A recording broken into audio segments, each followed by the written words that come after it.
नमस्कार, one India Hindi में आपका स्वागत है।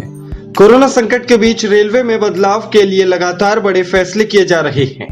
इसी कड़ी में अब भारतीय रेलवे ने एक अहम फैसला लिया है। इसे कॉस्ट कटिंग के तौर पर देखा जा रहा है। रेलवे ने अंग्रेजों के जमाने से चली आ रही एक सेवा का तत्काल प्रभाव से बंद करने का ऐलान किया है। दरअसल भारतीय रेलवे ने लागत में कटौती करने के लिए अंग्रेजों के जमाने से चली आ रही डाक मैसेंजर सेवा को बंद करने का फैसला किया। इसका मतलब गोपनीय दस्तावेजों को भेजने के लिए होता था। रेलवे ने अपने विभिन्न जोन अब वीडियो कॉन्फ्रेंसिंग के जरिए कम्युनिकेट करने को कहा है।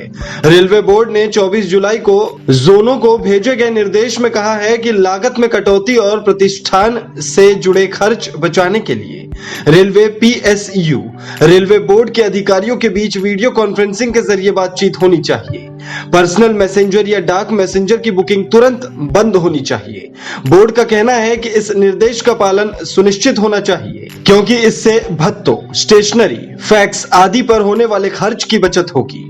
आपको बता दें, डाक मैसेंजर असल में चपरासी होते हैं, जिन्हें संवेदनशील दस्तावेजों को रेलवे बोर्ड से विभिन्न विभागों, जोनों और डिवीजनों को पहुंचाने की जिम्मेदारी दी जाती है। अंग्रेजों ने यह व्यवस्था उस दौर में शुरू की थी जब इंटरनेट और ईमेल की व्यवस्था नहीं थी। लागत कम करने के लिए रेलवे ने इससे पहले भी कई कदम उठाए हैं। नए पदों के सृजन पर रोक लगाई गई है, वर्कशॉप्स में कर्मचारियों की संख्या सीमित की गई है और काम को आउटसोर्स किया गया है। अधिकारियों का कहना है कि आज अधिकांश कम्युनिकेशन ईमेल के जरिए होता है, इसलिए डाक मैसेंजर्स की कोई उपयोगिता नहीं रह गई है। बोर्ड के ताजा निर्देश के साथ ही आधिकारिक रूप से उनका इस्तेमाल खत्म हो गया है। साथ ही बोर्ड ने बिजली खपत कम करने और दूसरे खर्च कम करने को कहा है।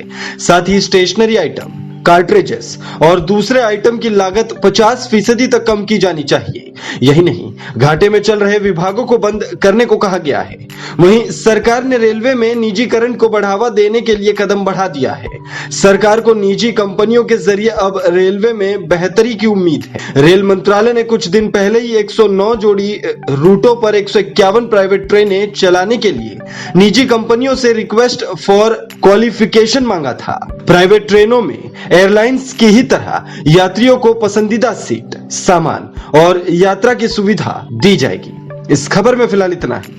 तमाम अपडेट्स के लिए बने रहिए वन इंडिया के साथ।